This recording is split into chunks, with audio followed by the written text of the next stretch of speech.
Hello everybody, it's me, Casually Dueling, here for another episode of the channel, Casually Dueling. So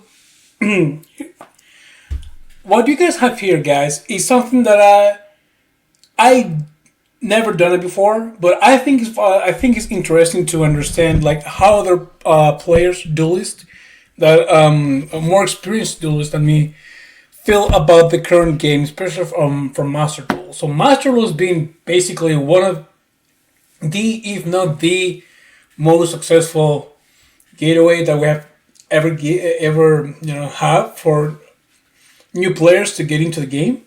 And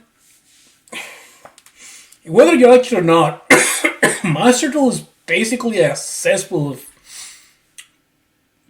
bad things that they shouldn't be there. With the monotony of the game, that doesn't matter in which rank you are, you you basically are gonna find the same decks over and over again in a span of maybe an entire day. You guys don't know which in which hour the funny decks are in the matchup, or you guys don't know in which hour the all the sweaty meta players of Master Duel are ham on in basically bronze. So what I have here is Rednu. Rednu is one of the VTubers that is most active on the Master Duel community. He's a long time. What I've known, he's a long time player. Jesus, that's a big ass neck that he has there anyway. But I've seen one of his videos, especially their reactions to MBT and stuff like that, and he has really good points in every video that I've seen. Although he likes Gerlament and he hates Pendulum, so his range of baseness it's lowering down in my regard. So without further ado, guys, let's take a dive into his thought on Master Duel. Hey guys, Rednu here. Let's go ahead and talk about why I'm done streaming Yu-Gi-Oh! Master Duel. Now, if you're new to my channel, let me go ahead and contextualize my position and where I'm coming from on this. Master Duel was the best thing to ever happen to my YouTube channel, and overall to my success as a live streamer and content creator. I started off making guides, and I leveraged the viewership and success of those guides in order to branch out into what I really enjoy doing. Jesus Christ, Striker. So, well, actually, one of the things that I like about Master Duel, and possibly that's why he used to make a lot of guides, is that the game is so intuitive into holding your hand, and to know which cards, or into let you know the game, which what each cards do in their different times. It's one of the things that I like to play in Master Duel. It's one of the things that I like to play, this particular simulator of Yu-Gi-Oh! Than others that are free, where I can get all my cards like Edo Pro or Yu-Gi-Oh! Omega. So it's pretty. As a content creator, I think it's pretty easy. Not easy, but it's you can get pumped really easy with Master Duel, because even though if you're not playing, or even though if you're witnessing somebody playing, you can infer what the play is doing. Basically, just by pausing and reading the cards, you can infer what where the combo is going. So I understand his point so far right now. Which is using Master Duel. And I was able to make those guides because I have, at the very least, a competent level of knowledge about Yu-Gi-Oh! I played a lot of it back in 2014 at a level that at least saw me and my group of friends regularly attend locals and regional events for about a year or two. I quit the game at the time, since the cost was high and my friends grew out of it, only to find myself in 2022, upon Master Duel's release, making a guide for a deck that I genuinely enjoyed learning and playing, which is Sky Strikers. So I have almost the same story as him, but alone. Basically, when I moved to America in 2014, I didn't know what to do, or I didn't know like in which space to get into, to get friends.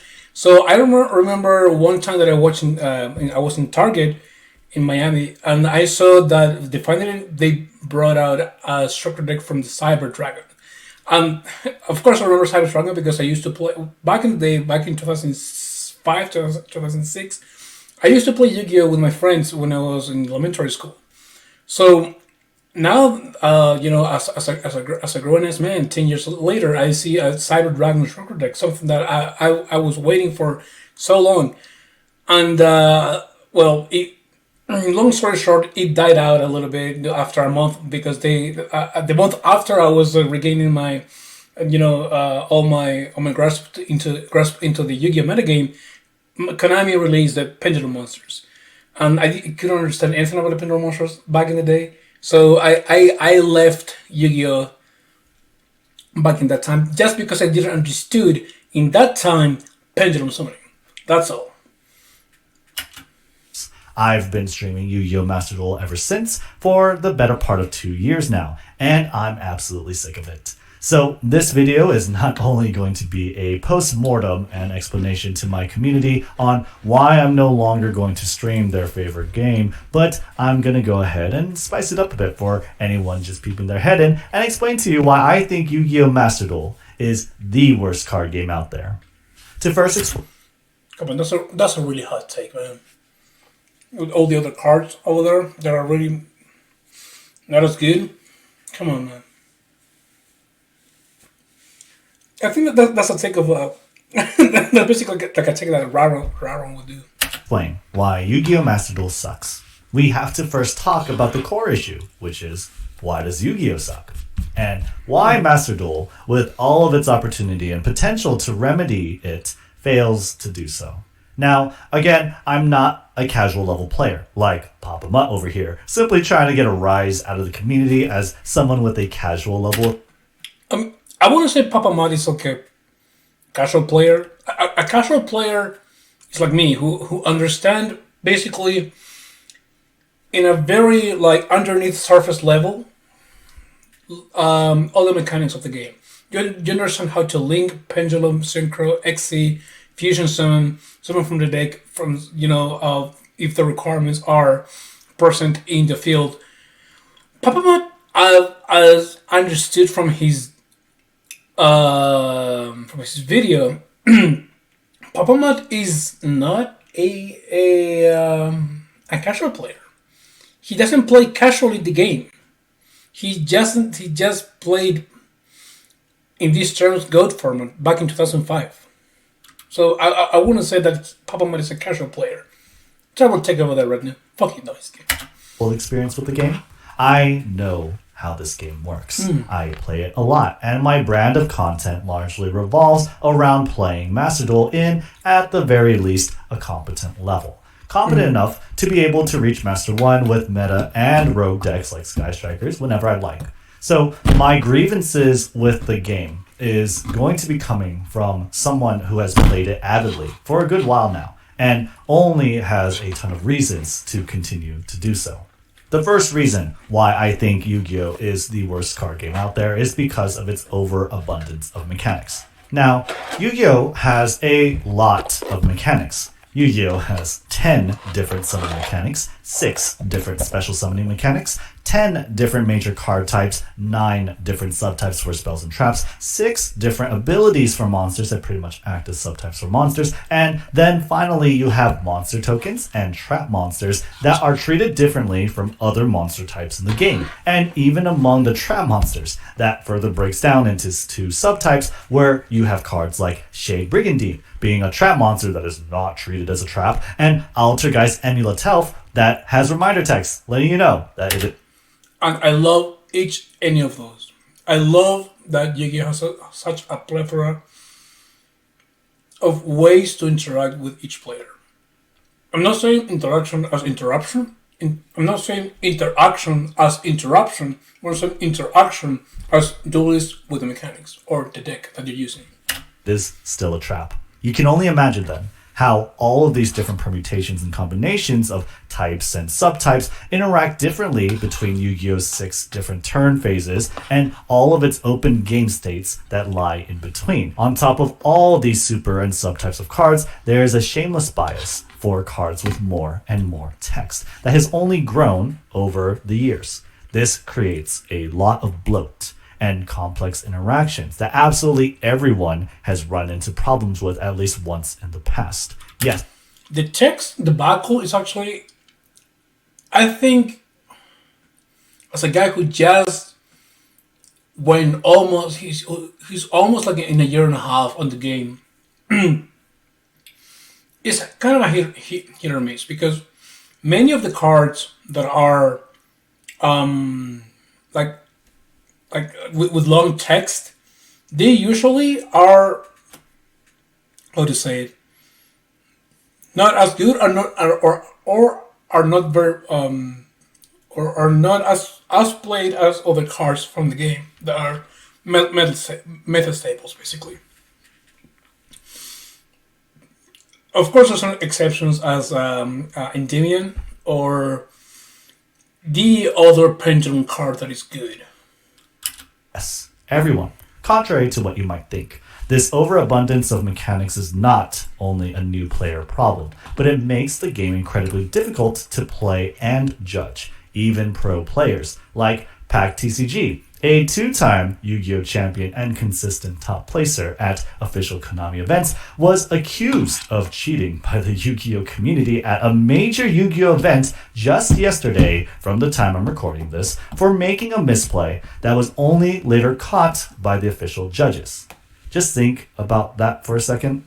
It wasn't just the pro players sitting across from each other who were unable to catch the misplay as it happened, but the official judges as well. The misplay, by the way, was illegal. Pac was issued a warning since it was caught late, which enough people were upset enough about to compel him to try and explain himself in a tweet. Whether or not he was cheating doesn't matter. I doubt he was, since he has so much at stake if he were ever caught cheating. But if Yu-Gi-Oh! Is too overconvoluted for even the top level of pro players and judges to play and judge properly, then it says a lot about the experience for everyone else further down the food chain. The bloat in Yu-Gi-Oh's mechanics often causes confusion, which in turn leads to a frustrating gameplay experience for many people, including me. Not only does Yu-Gi-Oh! Have too many mechanics, but it also has horrible card design that is a direct result of an abuse of power creep.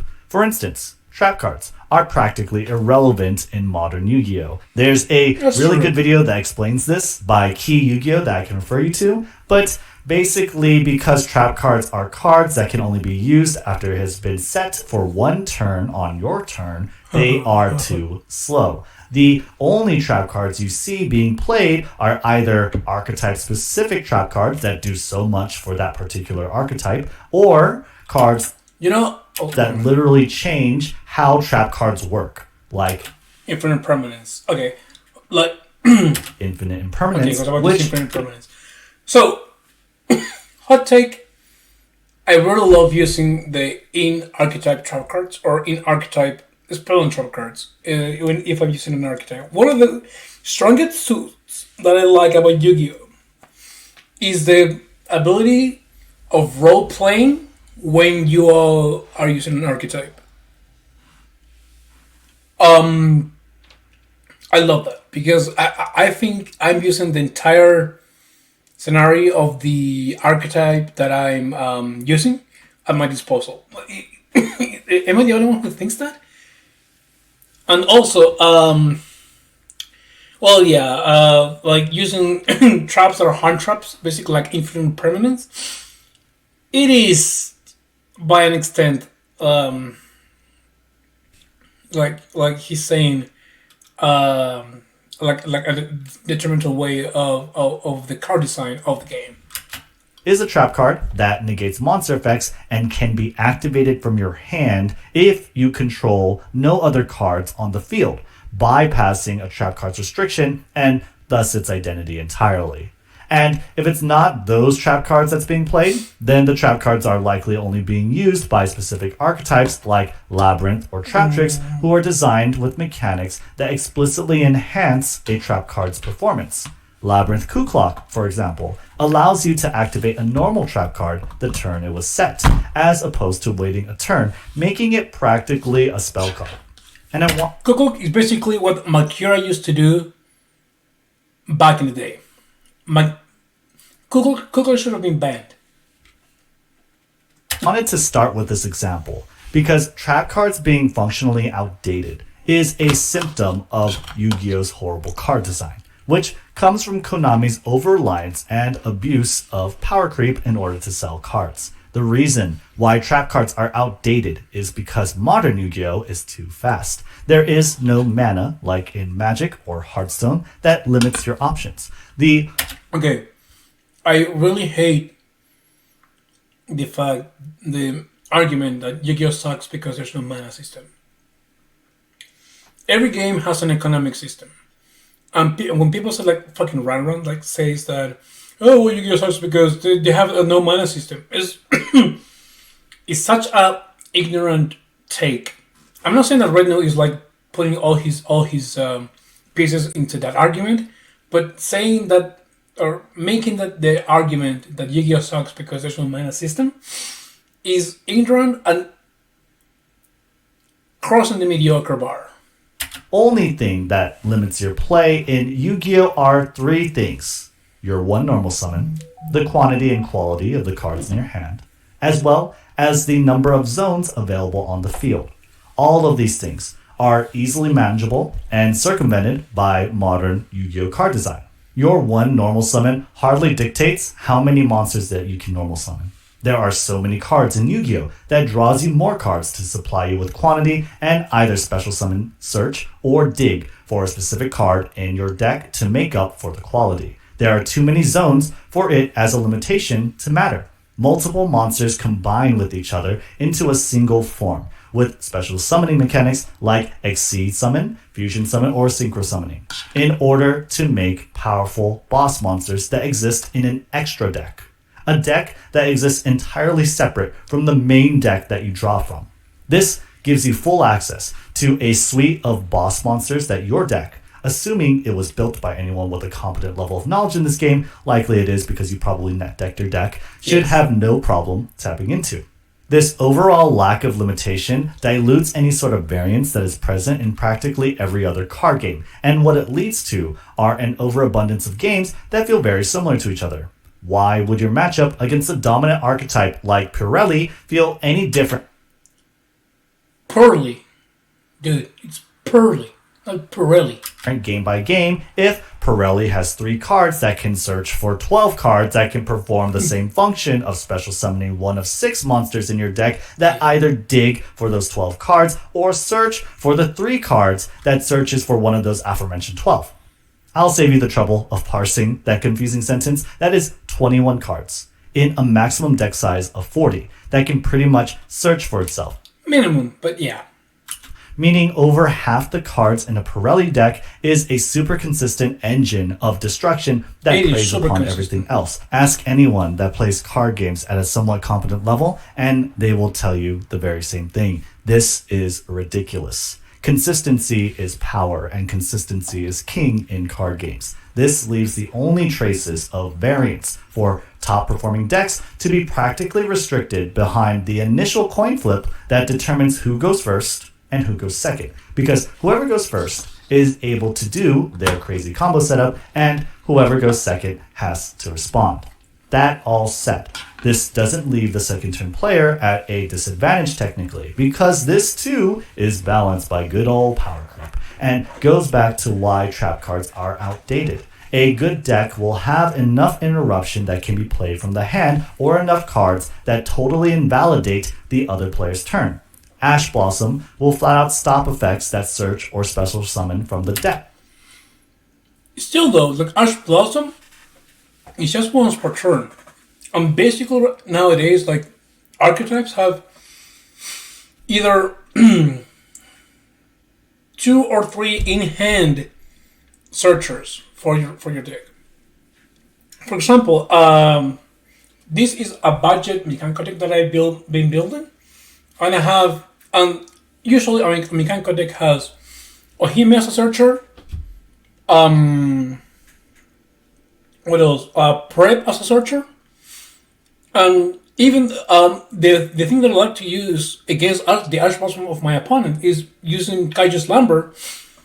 So I summon the Kaijus, I destroy all his monsters, right? With Kaiju Slumber. Then I summon 2 Kaijus from my deck to each game duelist field. So the opponent used Ash Blossom, and they cannot use Ash Blossom anymore.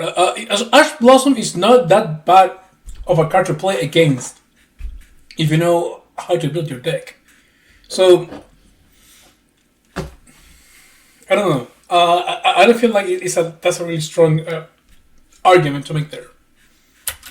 Kaijus are monsters that summon on your opponent's side of the field by attributing your opponent's monster. And you can only give one because you can only have one kaiju monster on the field, like in your field.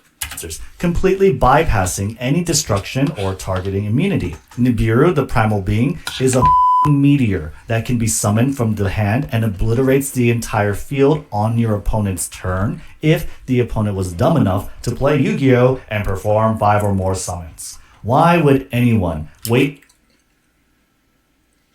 a turn and rely on trap cards when these cards, ironically named as hand traps, are able to respond to and invalidate any board as soon as the game begins? Why wouldn't you play cards that invalidate your opponent's entire setup, like Dark Ruler No More, a spell card that not only wipes all the card text and effects from your opponent's monsters, rendering them useless, but explicitly states that it cannot be responded to by the most conventional means. Because of Yu-Gi-Oh's card design, a lot of its gameplay loops thus feel very binary. Did you win the coin flip or not? Did you open your combo play or not? Did you open enough interruption or cards that invalidate your opponent's turn or not? And all of this is decided within the first couple turns of the game, meaning nobody has time to set trap cards and play them, and also that there are very rarely any complex board states. Why would there be any sort of complexity when there are so many cards like Evenly Matched and Dark Ruler No More, which have the potential to pacify the opponent's entire board? Yu-Gi-Oh's card design dictates the pacing of the game, with its lack of resource mechanics, its reliance of convoluted effects, and the abundance of solutions that reduce monsters and entire boards to paperweights and dust. It places so much emphasis and importance within the first couple of turns. You're never plotting out damage over a sequence of turns, and you're never setting up an elaborate plan over any sort of duration. There is no point in thinking about turns 4 and on when everything that matters is right in front of you. This means there is no sense of tempo. That's why I love Mikanko, because people don't know how to play against Mikanko, and you can make like literally. I draw Super Heavy Summoners full power with a different Mikanko Kaiju deck, by the way. But the very first. No, I'm not kidding. The very first match of of best of 3 and locals against fucking full power super samurai, it lasted 30 fucking minutes. Why? Because people don't know how to play against Mikanko. They don't know how to play against Kaiju and waifus who can deal damage if you attack them. You're such a base deck, Mikanko. I love you. No in-game tactics, and there is no long-term strategy. Everything happens at a breakneck pace, and so many things are inherently unfair by being uninteractable, which reduces the number of meaningful decisions you make in a game. The final thing I will say that bothers me the most about Yu-Gi-Oh! Is its lack of flavor. And I know that sounds weird if you don't come from card games, but let me explain. In Magic the Gathering, you, the player, are a planeswalker. I live in Nebraska. I know what a planeswalker is.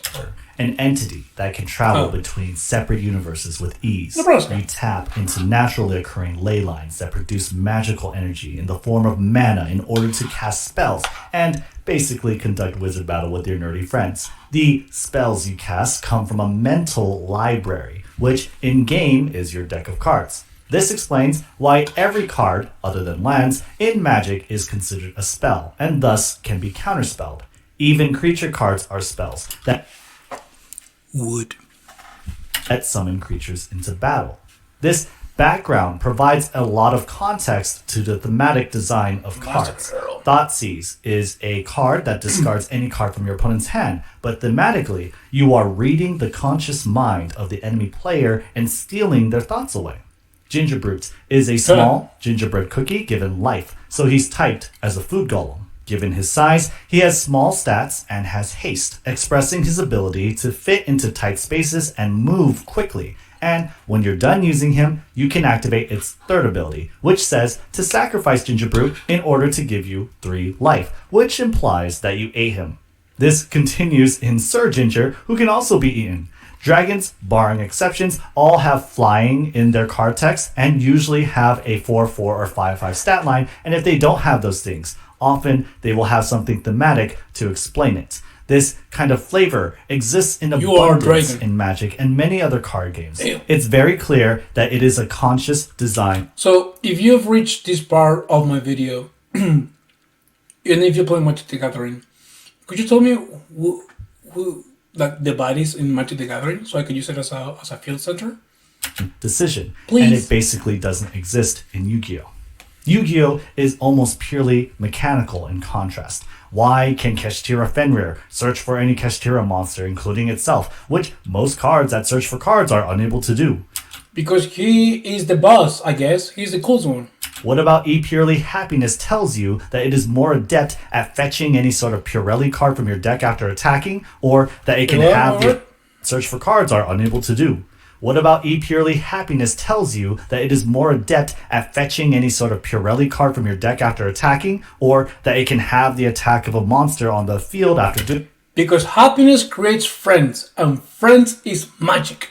doing so? Why can Bishul Magnamut can search for any dragon monster and none of his sibling cards can? Clearly because he's the older brother, and so he dictates who plays the Xbox first. Flavor isn't totally non-existent in Yu-Gi-Oh, of course, and Magic isn't without stale cards. But in Yu-Gi-Oh, flavor is clearly playing third or fourth fiddle. And it makes sense why. Yu-Gi-Oh is plagued with a gross amount of power creep. Good cards need to do a lot of things. And how can you express all this card text succinctly in just one art piece? Magic the Gathering cards, in contrast, can remain relatively simple in design because power creep isn't nearly as present thanks to its standard rotating format. Whoa. Okay. All right, Joseph Rothschild. Let me see something here. Let me open one here. Put it over here.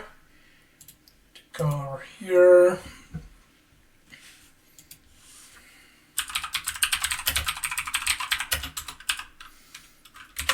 Let's go. I believe it's the. Yeah, this is keyworded. okay. Perfect. So this is, I actually didn't. I should have finished it.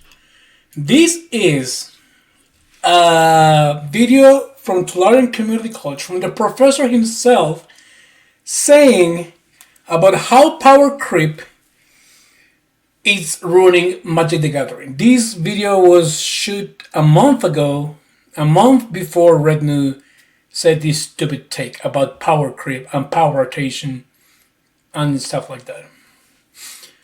Basically, what I could gather, I just hit the half of the video because I had to work that day, and I forgot about watching the full length of the video. But basically, what the professor was saying in this video was that power creep, it's basically he's saying what we all YouTubers are saying, or what Rednu is saying, that because the game is so freaking long, the Wizards of the Coast have to create new, more powerful monsters and new, more powerful creatures in order to make the game competitive. That's basically his shtick. That's what everybody that plays Yu-Gi-Oh is saying since, I don't know, Benjamin Sutters or whatever, or 2014, whatever. So the fact that the game that people are putting the argument of rotations is having power, is having a tremendous problem with power creep. I think it negates most of the things that Rednu is saying about power creep in Yu-Gi-Oh, and basically what Joseph Rothschild is saying about fucking rotation. So fuck you, Rednu. A simple design is more easily conveyed through a single art piece, and thus Magic generally has much more powerfully expressive card art. All of this is why I think Yu-Gi-Oh sucks. Now, clearly everything here and everything else I'm about to say is based purely on preference and my opinion. I mean, what else would it be? Everyone who continues to play the game clearly doesn't place as much importance or stock on these things as I do, and that's completely fine. I am only explaining my position and why I favor other card games vastly more than Yu-Gi-Oh! Magic the Gathering has powerful and succinct expression in its cards, and I like the pacing of its limited formats. Lorcana has great original art and turns the competitive TCG paradigm on its head by making a resource building game as opposed to a game that is focused on destroying the other player. Flesh and Blood. Also, you can even play Lorcana because everything is so expensive that you can even get a fucking booster pack. Is slowly overtaking all of them in my list. I like Flesh and Blood's art. I don't know if I could play it. The preference, thanks to its flavorful card and game design. Flavorful? You're saying that it has a lot of flavors in the cards, and therefore there's a good game? Which revolves entirely around fantasy RPG classes and their equipment. I can go on and on about how other card games are so much better in my opinion, but I'll save it for another video. Let's go ahead and instead talk about why Master on preference think by making a resource building game as opposed to a game that is focused on destroying the other player. Flesh and Blood is slowly overtaking all of them in my list of preference thanks to its flavorful card and game design. Slowly overtaking? Dude, even when I started in 2022, People that were playing Flesh and Blood say that the game is fucking stalled. It's not slowly overtaking. It's just being stopped by its own community. Which revolves entirely around fantasy RPG classes and their equipment. I can go on and on about how other card games are so much better in my opinion, but I'll save it for another video. Let's go ahead and instead talk about why Master Duel is the worst digital card game out there and why I will no longer stream it. Despite Yu-Gi-Oh's vast card pool and its successful community-driven formats, Master Duel has no accommodations for playing any desirable alternate game modes. True. Why I say desirable is because there are technically alternate formats, but nobody plays them. And there is no matchmaking for these formats outside of Team Battle, which, you guessed it, nobody plays. Yeah. Now that that's out of the way, what about the community formats? Well, the most successful community formats by far include Edison and GOAT. Edison and GOAT formats are what is known as Time Wizard formats, meaning that they represent a format that existed sometime in Yu-Gi-Oh's rich history, including what cards were available to them at the time, how those cards worked, and which cards were forbidden or limited.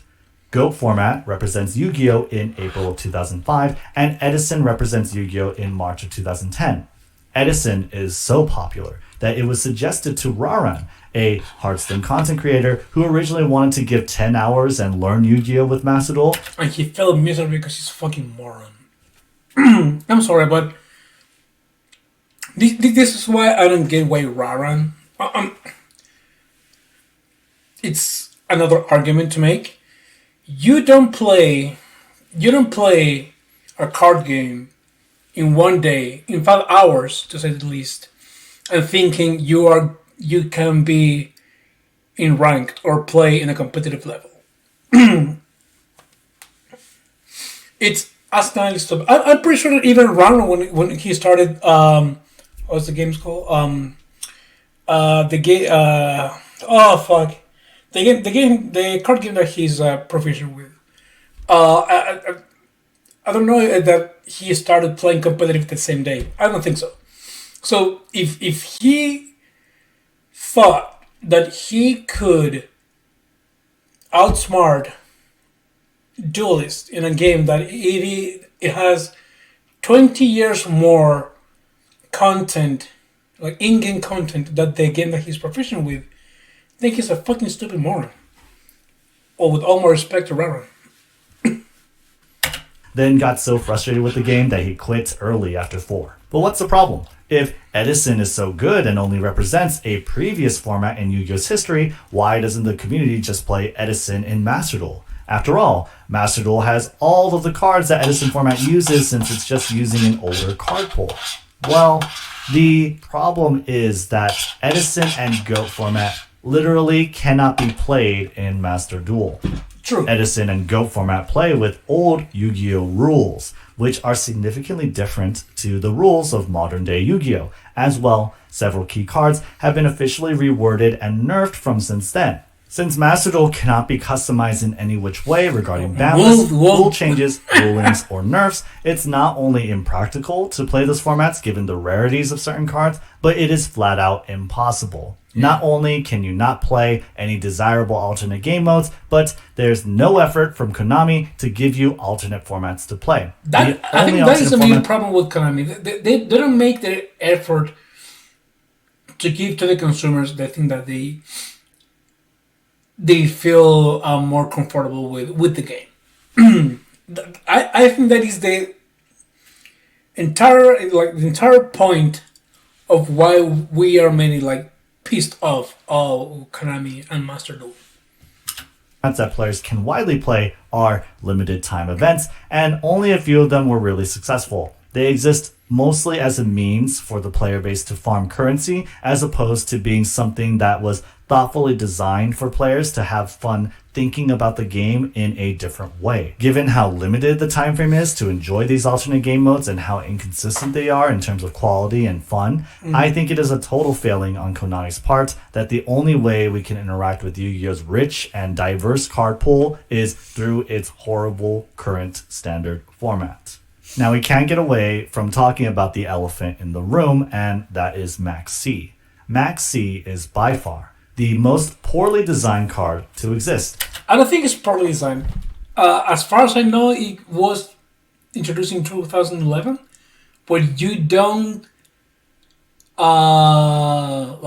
where you don't use to special summon very often. As far as I know, I wasn't playing Yu-Gi-Oh back then, but that is what I could gather, especially with the progression series that I've been watching from other Yu-Gi-Tubers. In 2011, you weren't, special summoning 10 to 15 times in one turn.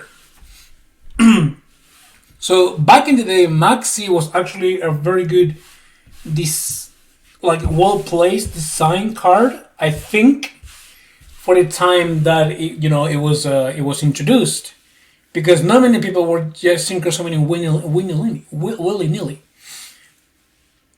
The fact that it is still legal in OCG, though, that is a problem that I think is bad design decision, not bad design. The only thing you need to know about Max C is in its effect, which reads, during either player's turn, you can send this card from your hand to the graveyard. This turn, each time your opponent special summons a single or multiple monsters, immediately draw one card. You can only use one Max C per turn. This one card, which has existed throughout the entirety of Master Duel, single-handedly ruins the entire game, and its presence is felt in every single game. If you don't understand, let me explain. Max C punishes your opponent for playing Yu-Gi-Oh! We've already gone over how fast Yu-Gi-Oh! Is and how everything is determined within the first 2 turns. Almost any competent deck is going to special summon a lot, whether to set up a death maze on turn 1 or to handle the death maze on turn 2. This one card, therefore, is a counter to almost every playable deck in Yu-Gi-Oh! And the decks that aren't countered by this card were either eviscerated by Konami with their ban list, or are Fuck too you, fool. slow or not nearly as Fuck you, consistent Rebus. as the premier meta decks. I mean, come on. Even Warlocks can beat Monarch right now. Come on. So effective. All you do is draw cards. Well, I'll refer you to this video, but let me go ahead and quickly explain myself. In a game where there's no mana and virtually nothing to limit your play other than the quantity and quality of cards in your hand, Max C provides an overwhelming advantage to its player. You don't need quality cards if you have enough of them. Even drawing 1 or 2 cards in a game of Yu-Gi-Oh!, where so many cards search, draw, and dig for other cards in your deck, is enough to give its player an incredible advantage. It doesn't matter if there exist strategies and decks to counter Max C. They are not nearly as consistent, nor are they as effective enough as this one card. You can disagree, but you're wrong. Okay. A whopping 93% of decks have Max C in their deck, and 98 times out of 100 at max 3 copies. The other card that I have in the image is Ash Blossom, which is the second most played card because it is, among other things, Max C's direct counter. Can you use draw on Maxi though? Because you can let the opponent draw 1 card and use draw and then not draw anymore, right? Am I wrong? Or am I a genius? Because Max C is so powerful, it generalizes deck building. Almost every deck has to pay the Max C tax by including at least 3 copies of Max C and 3 copies of Ash Blossom in their build. Or being base and just use Ash Blossom and forget about Maxi like I do. Especially with my Mikango deck. In Master Duel even. I used to have Maxi once for like a month because I started Master Duel without Maxi. I used to play my branded deck without Maxi, my Swordsword deck without Maxi, my Dragon Links without Maxi, and then I was doing one of the how it's called, final cap, one of the caps from Master Duel, and I was getting so pummeled by Exo Sisters with my Swordsword deck, and I said, okay, let's craft Maxi, and fuck, I never pulled it before, and that's why I dashed the Maxi. Like I dashed my 3 Maxis, and I crafted with other counter cards as a consideration. This will likely never change, given that these cards are max rarity cards in Master Duel, and thus it is a tax that practically all players will pay with their precious points that they use to craft cards, which obviously translates to revenue for Konami. On top of this, Eastern players are largely tolerant and or supportive of Maxi's inclusion in the game, as it has been a long-time staple in their exclusive physical format, the OCG, which is separate from the Universal Master Duel format and the Western players' physical TCG format. Given how necessary Max C is to all players and its support from the player base that Konami has a bias towards, Max C will very likely never be banned in Master Duel. I think that's one of the key things that made the TCG pummel the OCG in the world, in the in worlds. In the World Tournament back in July, I believe it was. It was in July or August, I can't remember. But I think the OCG, for being like a decade being pampered by Maxi, played a role in these worlds. Because I'm aware that OCG dominated worlds for a long time, even when Maxi was around, but probably because of the new archetypes and the new mechanics, and Maxi being more relevant right now in the OCG, maybe that that led like a handicap to the OCG against the TCG duelists in Worlds. I'm just speculating, but I'm 100% sure that that's one of the strongest like arguments that I can give of why TCG pummeled OCG in Worlds this year. And remember how I said how Yu-Gi-Oh! Feels so binary? Well, Master Duel is worse because of Max C. Now, on top of the coin flip minigame that you so desperately want to win in a best of one format, you also have a huge portion of all of your games practically invalidated by this single card. Whether it's you using Max C on your opponent and reaping an instant win, or your opponent unleashing it upon you, absolutely nobody is having fun. I can go on and on about Master Duel being bad, not just for me, but for casual players as well. Casual match is a joke. The Is fact a that I can't fucking set up a joke. team battle in the lobby to have fun with friends is ridiculous. Not being able to implement a custom ban list for That a would be lobby so is cool. dumb. And the fact that I can't enable a best of 3 option with side decking in a lobby is so mind-numbingly stupid. It's and stupid as it's hell. all indicative. And actually, is there any simulator that you can make your own band list in your own room? Or is just something that never's been done? Because I would like to know. Because I would like to play that simulator.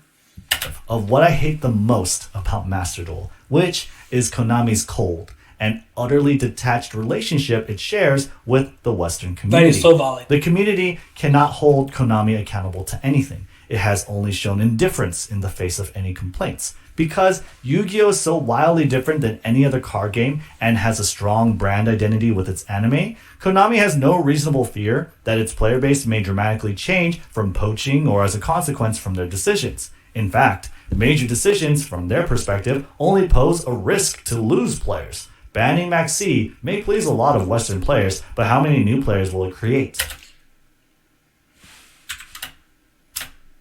What? Banning Max C may please a lot of Western players, but how many new players will it create?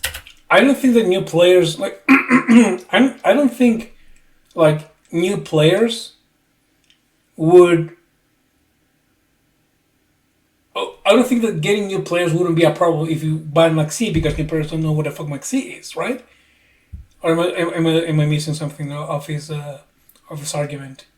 I don't think that is a. Let me turn on the freaking lights.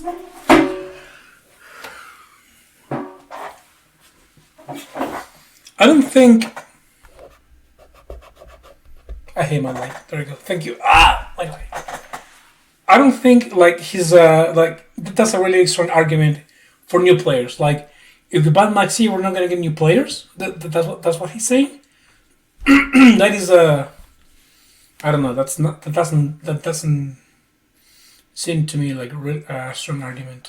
How many Eastern players will they lose as a result of this That is decision? true.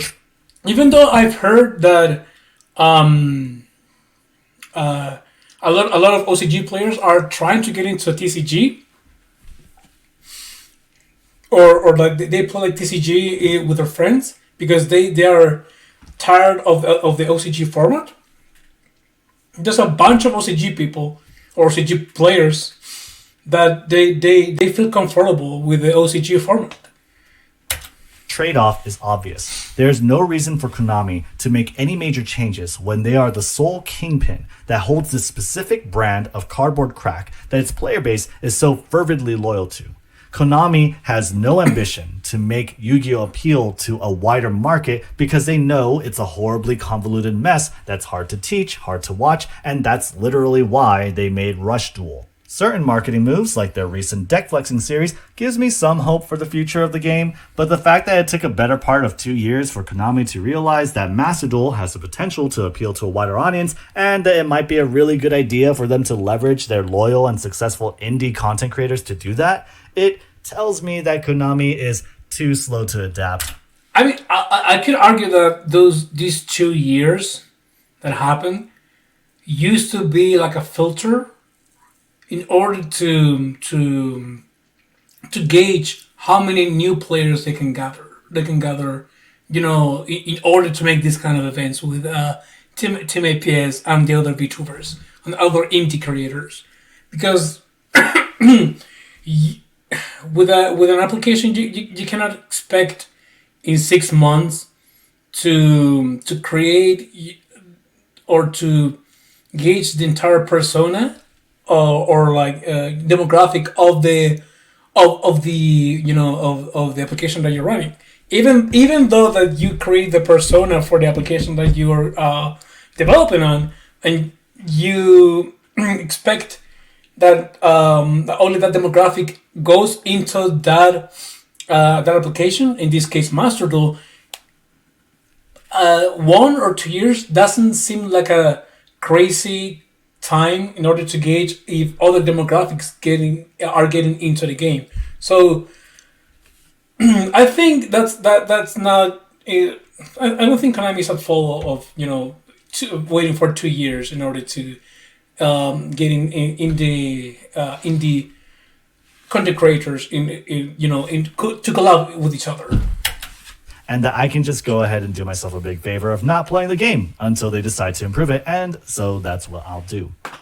As a content creator, Master Duel was absolutely my biggest break. I've met one of my closest friends in this space strictly because of Master Duel. Every time I turn on a Master Duel stream at my regular time, I can reasonably expect anywhere between 60 to 150 people to hop in.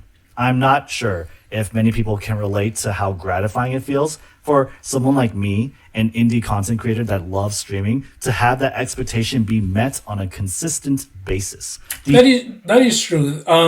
Even though that I have like 32 subscribers, shout out to my 32 subscribers, by the way. Like Master Duel in general, it's like a gateway for many other content creators to grab more people. I am really I'm really grateful that people are watching my videos. I'm getting I'm getting two digits views, man. I feel happy. I feel happy for that. And thank you, Master Duel, for that, I guess. The point is, I stand to lose a lot. You could argue that I would service myself a lot better if I could just stop my feelings of the game from affecting my desire to make content. But I can't. The reality is that I hate this game. And I hate more that I've convinced myself for so long that it's the only avenue that I have as a content creator. I've made guides for other games before that did very well, and I can do it again. I have made entertaining live stream content and shorts on this channel that did well, and I can do it again. It doesn't have to be for a game like Master Duel, and least of all does it have to be for a game that I actively hate. And if I can't do it again, then I would rather hang it up and call it quits. I'm done with lying to myself, and I'm done with streaming Yu-Gi-Oh! Master Duel. So go to Edo Pro or Yu-Gi-Oh! Mega. To my viewers and supporters, you know how it is. It's not you, it's me. I am very appreciative of all the people that decided to follow, subscribe, join my Discord, and or hop into any one of my live streams within the context of Yu-Gi-Oh! I'm grateful to have met all the people that I did meet while interacting in this space. I hope that I can continue to interact and work with them if there is anything fun to do together in the future. I suspect that for a lot of those people, that this is where we will have to part ways. But if you are still interested in keeping up with me, I'm going to be happily pursuing long-form streaming on both YouTube and Twitch. So subscribe to this channel and follow me on there. I'm going to be exploring other strategy and card games similar to Yu-Gi-Oh! And find out where I best fit. So far, I've been really enjoying backpack battles.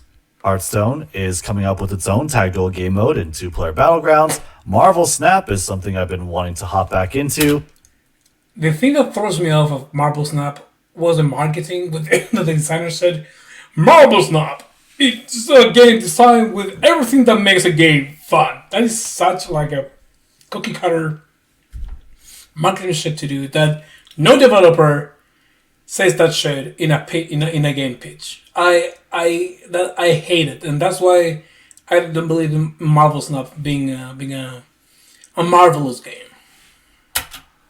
Pokemon TCG might be worth looking into. It's boring because it's super simple. Warcraft Rumble is a new game I just started playing that has been really fun lately. And Teamfight Tactics is coming out with a new set, and it's looking to be very fun. There's a lot of different possibilities. If Master Duel does receive any major changes, like banning Maxi or putting Engage at 3, maybe if they add the link for new Sky Striker card, I might check it out. That's fine, right? If there's new stuff to do, there's new content, it's fun. I can definitely see myself coming back and streaming it again. But as far as that goes, I don't think it'll ever wipe away my feelings of the game. And as far as how much I just don't really like the gameplay loop. I know this is going to be bad for my channel, right? I understand. But I feel like Yu-Gi-Oh and sticking with just Yu-Gi-Oh has put me more in a box than anything, and I I need to put this out there because I don't want to do. I don't want to be in the box. I don't want to be in the box anymore. Fair. Yeah, that's pretty much. If he doesn't want to be in the box, why he doesn't make collaborations with other content creators in other media that is not Master Duel? It could be Yu-Gi-Oh! Mega or Edo Pro or DB. Many people use DB as a their progression series or their own local tournaments. There are many ways to enjoy Yu-Gi-Oh that is not Master Duel. Yu-Gi-Oh Legacy of the Duelists. People hate that game, but I love that game. Taught me how to play all the different mechanics of the fucking game. I love Legacy of the Duelists, and I will die on this hill. That is a really good game. Shit. So yeah, Oh, if this is okay. where we part Okay. ways, hey, I understand. It's been a good ride, and I hope to see you again.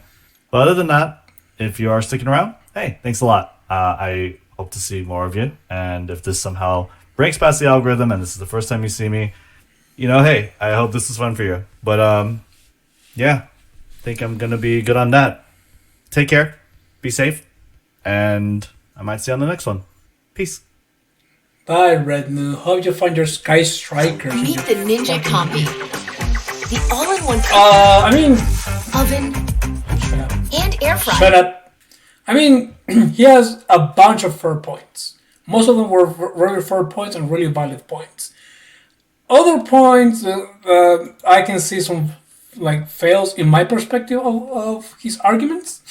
But overall, I understand where he's saying. If you watch my progression series in Master Duel, I'm facing Labyrinth and other meta decks in the entire freaking time. It is unnerving to play Magic Specters against Labyrinth because you know that you are going to lose, and I can fucking surrender because that's one of the rules of my fucking progression series. So yeah,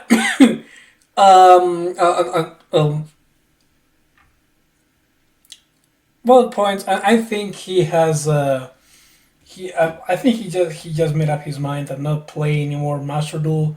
But again, as I said, you can use other Yu-Gi-Oh simulators like Yu-Gi-Oh Mega or Edo Pro, which are the ones that I would use. And actually, I use Edo Pro in order to um, uh,